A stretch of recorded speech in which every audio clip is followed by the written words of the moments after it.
세월호 참사 당일 청와대 의약품 불출 대장에서 드레싱이 사용된 것으로 확인됐습니다.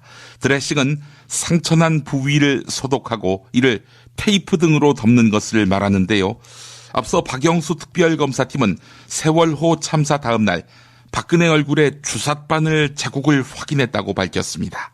이에 따라 세월호 참사 당일이나 전날 미용 시술을 받았을 개연성을 제기했는데 세월호 참사 당일 의무실에 있었던 신보라 전 의무장교는 청와대에서 드레싱이 사용된 것에 대해 기억이 나지 않는다, 이렇게 말했습니다. JTBC가 보도했습니다. 2013년 당시 대통령 박근혜는 삼성동 주민들이 선물한 진돗개 2마리와 함께 청와대에 입성했습니다. 그런데 이 모습은 알고 보니까 잘 만들어진 기획상품이었습니다. 당시 대통령 취임준비위원회 관계자의 부탁을 받은 한 삼성동 주민이 진돗개를 선물한 것입니다. 대통령 취임준비위원회 내부에서는 호남 출신 주민이 전남 진도의 진돗개를 영남 출신 박근혜에게 선물하면 좋은 그림이 나올 것 같다, 이런 취지의 아이디어가 나왔다는 것입니다. 위원회 관계자는 호남 출신 삼성동 주민에게 이런 뜻을 알리고 이 주민은 동참한 것입니다. 동아일보가 보도했습니다. 서울 삼성동 주민들은 박근혜의 지지자들이 동네에서 집회를 하는 통에 시끄럽고 불안해서 못 살겠다, 이렇게 성토합니다. 박근혜 지지자들이 욕설을 퍼붓고 폭력을 휘두르며 게다가 술에 취해 난동을 부린다는 것입니다. 지지자 일부는 지나가던 초등학생들에게 기자들은 총으로 쏴도 괜찮다, 이런 막말을 늘어놓기도 했습니다. 4년 전 청와대로 향하는 박근혜를 뜨겁게 격려했던 동네는 그야말로 옛말이 됐습니다. 삼성동 주민들은 박근혜 정부의 성공을 염원했던 원조 친박이었을 텐데 싸늘하게 돌아섰습니다. 세계일보 보도였습니다. 검찰특별수사본부에 따르면 2014년 5월 한 투자자문사가 우병우 전 민정수석의 가족회사 정강에 억대의 자금을 송금했습니다. 이 시기는 우병우가 민정비서관으로 청와대에 들어간 때입니다.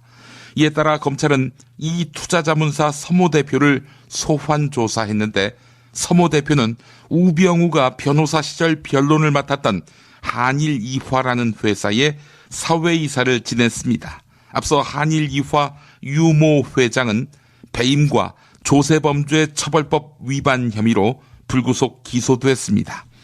2014년 유모 회장의 변론을 맡은 변호사는 바로 우병우였습니다. 동아일보 보도였습니다. 잘 만들어진 기획상품이었습니다. 당시 대통령 취임준비위원회 관계자의 부탁을 받은 한 삼성동 주민이 진돗개를 선물한 것입니다. 대통령 취임준비위원회 내부에서는 호남 출신 주민이 전남 진도의 진돗개를 영남 출신 박근혜에게 선물하면 좋은 그림이 나올 것 같다, 이런 취지의 아이디어가 나왔다는 것입니다. 위원회 관장하던 초등학생들에게 기자들은 총으로 쏴도 괜찮다, 이런 막말을 늘어놓기도 했습니다. 4년 전 청와대로 향하는 박근혜를 뜨겁게 격려했던 동네는 그야말로 옛말이 됐습니다. 삼성동 주민들은 박근혜 정부의 성공을 염원했던 원조 친박이었을 텐데 싸늘하게 돌아섰습니다. 세계일보 보도였습니다. 검찰 특별수사 세월호 참사 당일 청와대 의약품 불출 대장에서 드레싱이 사용된 것으로 확인됐습니다. 드레싱은 상처난 부위를 소독하고 이를 테이프 등으로 덮는 것을 말하는데요. 앞서 박영수 특별검사팀은 세월호 참사 다음 날 박근혜 얼굴에 주삿바늘 자국을 확인했다고 밝혔습니다. 이에 따라 세월호 참사 당일이나 전날 미용 시술을 받았을 개연성을 제기했는데 세월호 참사 당일 의무실에 있었던 신보라 전 의무장교는 청와대에서 드레싱이 사용된 것에 대해 기억이 나지 않는다, 이렇게 말했습니다. JTBC가 보도했습니다. 2013년 당시 대통령 박근혜는 삼성동 주민들이 선물한 진돗개 2마리와 함께 청와대에 입성했습니다. 그런데 이 모습은 알고 보니까 잘 계자는 호남 출신 삼성동 주민에게 이런 뜻을 알리고 이 주민은 동참한 것입니다. 동아일보가 보도했습니다.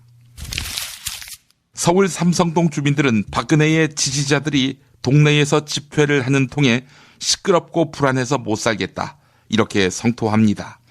박근혜 지지자들이 욕설을 퍼붓고 폭력을 휘두르며 게다가 술에 취해 난동을 부린다는 것입니다.